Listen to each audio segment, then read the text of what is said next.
అందరికీ నమస్కారం.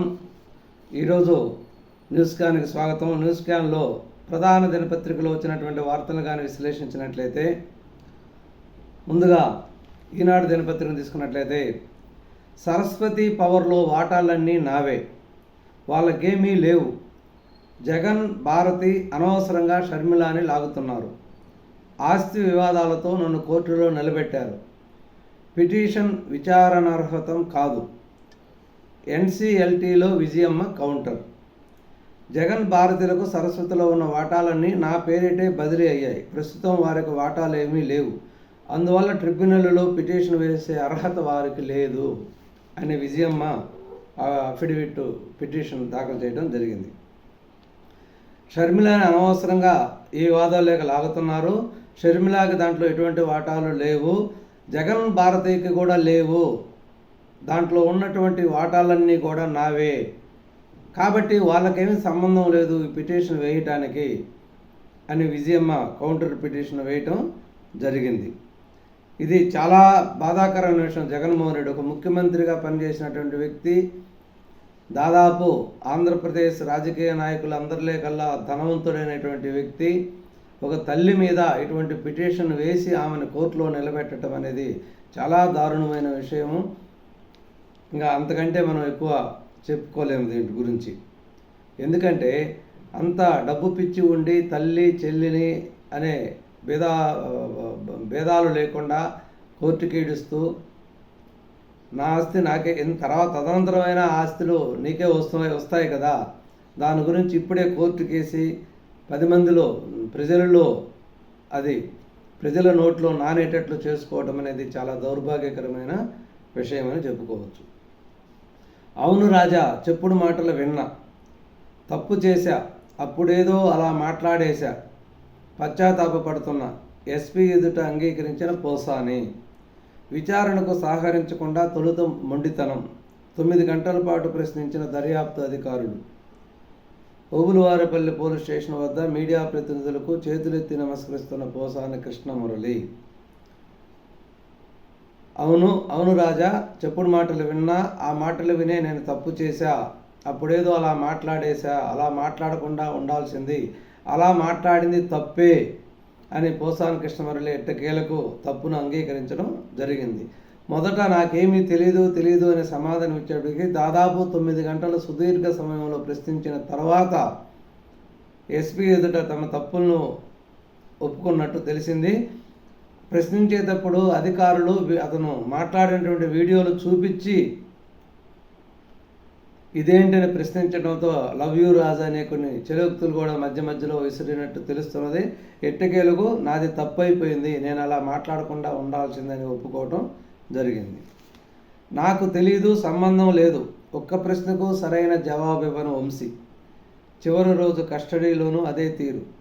ముగిసిన 3 రోజుల విచారణ, మరోసారి కస్టడీ కోరేటటువంటి అవకాశం.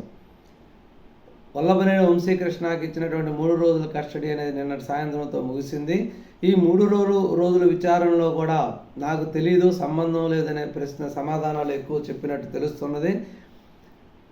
ఆధారాలతో సహా గూగుల్ టేక్అవుట్ అటువంటి సాక్ష్యాలతో ముందు పెట్టి ప్రశ్నించినా కూడా నాకు తెలియదనే సమాధానమే ఎక్కువ చెప్పినట్టు తెలుస్తున్నది.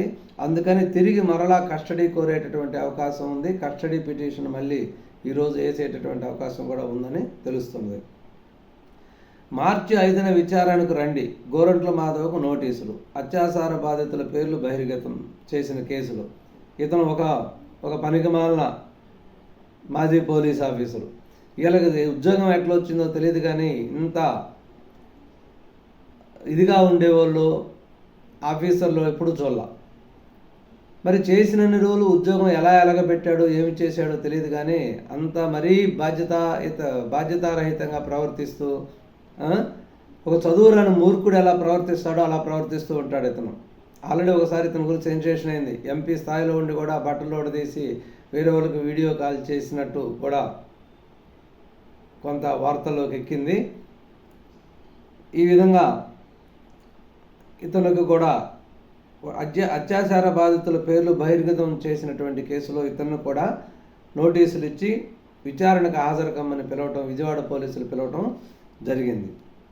ఉగాదికి P4 అమలు, 4 గ్రామాల్లో పైలట్ ప్రాజెక్ట్, ఆగస్టు నాటికే 5 లక్షల కుటుంబాల ధృవీకరణ లక్ష్యం. కార్యక్రమం అమలుపై సీఎం చంద్రబాబు సమీక్ష. అట్టడుగున ఉన్న పేదలను ఆదుకోవడమే పథకం లక్ష్యమని వెల్లడి. ఓటెత్తిన పట్టభద్రులు, రికార్డు స్థాయిలో 69.5% పోలింగ్. ఉత్తరాంధ్ర ఉపాధ్యాయ ఎమ్మెల్సీ ఎన్నికల్లో 92.4% పోలింగ్. నిన్న జరిగిన 3 ఎమ్మెల్సీ స్థానాల ఎన్నికలకు, అంటే ఉత్తరాంధ్ర టీచర్ ఎమ్మెల్సీ మరియు ఉభయ గోదావరి జిల్లాలో కృష్ణా, గుంటూరు జిల్లాకు సంబంధించిన పట్టభద్రుల ఎమ్మెల్సీ ఎన్నికలలో బాగా ఓటింగ్ శాతం అనేది అనుకున్న రీతిలో బాగానే నమోదైందని చెప్పవచ్చు. ఉత్తరాంధ్ర ఉపాధ్యాయ ఎమ్మెల్సీ ఎన్నికల్లో రికార్డు స్థాయిలో 92.40% పోలైంది. గ్రాడ్యుయేట్ ఎన్నికల్లో కూడా 69, దాదాపు 70% పోలైందంటే ఎప్పుడు చాలా అరుదుగానే ఇటువంటి పోలింగ్ శాతం నమోదవుతుంది. ఓటర్లో కూడా చైతన్యం వచ్చి ఓటింగ్లో పాల్గొనడం అనేది మంచి వాతావరణము. కాబట్టి నిన్న జరిగిన ఎమ్మెల్సీల ఎన్నికల్లో ఓటింగ్ శాతం అనేది చెప్పుకోదగ్గ రీతిలోనే నమోదైందని చెప్పవచ్చు. ఆర్థిక వ్యవస్థకు ఆలంబన, అభివృద్ధికి సంక్షేమానికి నిధులు, సూపర్ 6లో కీలకమైనవి ఈ ఏడాది అమలు. కూటమి ప్రభుత్వం తొలి పూర్తిస్థాయి బడ్జెట్ నేడే. సుమారు 3,24,00,000 కోట్ల అంచనాలు ఉండేటట్లు అవకాశం ఉంది. అంటే ఆంధ్రప్రదేశ్ ఎన్డీఏ ప్రభుత్వం ఏర్పడిన తర్వాత పూర్తిస్థాయి బడ్జెట్ అనేది ఈ సంవత్సరమే ప్రవేశపెట్టబోతున్నారు. దాదాపు 3,24,00,000 కోట్లు ఈ బడ్జెట్ యొక్క అంచనాలు ఉండేటటువంటి అవకాశం ఉంది. అభివృద్ధికి సంక్షేమానికి సమాన అవకాశాలు ఇస్తూ సూపర్ 6లో కీలకమైనవన్నీ కూడా ఈ ఏడాది అమలు చేసేటట్టు ఈ బడ్జెట్ రూపకల్పన అనేది జరుగుతుందని చెప్పుకోవచ్చు. 15 రోజులకు నీటి పంపకాలు ఖరారు, మరో 15 రోజులకు ఈఎన్సీల భేటీలో నిర్ణయం. నెల తర్వాత మళ్ళీ కృష్ణా బోర్డు సమావేశం. ఎట్టకేలకు కృష్ణా బోర్డు సమావేశం అయ్యి ఆంధ్ర తెలంగాణ నీటి పంపకాలు ఒక 15 రోజుల వరకు నీటి పంపకాలు చేసుకున్నట్టు తెలుస్తున్నది. తిరిగి మళ్ళీ ఈఎన్సీల సమావేశమై మరలా 15 రోజులకు నీటి పంపకం ఎలా జరగాలనేది నిర్ణయించుకున్నట్టు తెలుస్తుంది. అక్రమ నిర్మాణాలపై కఠిన చర్యలు, పనులపై ఎప్పటికప్పుడు తనిఖీలు, నిబంధనలను ఉల్లంఘిస్తే ఆక్యుపెన్సీ సర్టిఫికేట్ నిలిపివేత. పురపాలక శాఖ మార్గదర్శకాలు. హిందీ వల్ల పలు భాషలు కనుమరుగయ్యాయి, తమిళనాడు మేల్కొని ఉద్యమిస్తుంది. కార్యకర్తలకు రాసిన లేఖలు సీఎం స్టాలిన్. మళ్ళీ ఈ భాషా ఉద్యమంలో కొంత ప్రాబ్లం వచ్చింది. అంటే తమిళనాడు అన్ని రాష్ట్రాల కంటే కూడా తమిళనాడుకి ప్రాంతీయ భాష మీద మక్కువ ఎక్కువ. మన ఆంధ్రప్రదేశ్ జగన్మోహన్ రెడ్డి గారు అసలు తెలుగే వద్దు, అందరూ ఇంగ్లీష్ నేర్చుకోమని చెప్తున్నారు. ఎవరైనా కూడా ప్రాంతీయ భాష మీద అభిమానం చూపుతారు. కానీ ప్రాంతీయ భాష మీద వ్యతిరేకంగా నిర్ణయాలు తీసుకున్నటువంటి వ్యక్తి జగన్మోహన్ రెడ్డి. స్టాలిన్ అనేది హిందీ భాష మీద గలమెత్తుతూ కేంద్ర ప్రభుత్వంతోనే పోరాడుతున్నారు. హిందీ వల్ల పలు ప్రాంతీయ భాషలు పూర్తిగా కనుమరుగయ్యాయి, తమిళనాడు మాత్రమే మేల్కొని ఉద్యమిస్తుంది అని కార్యకర్తలకు స్టాలిన్ లేఖ రాయటం జరిగింది.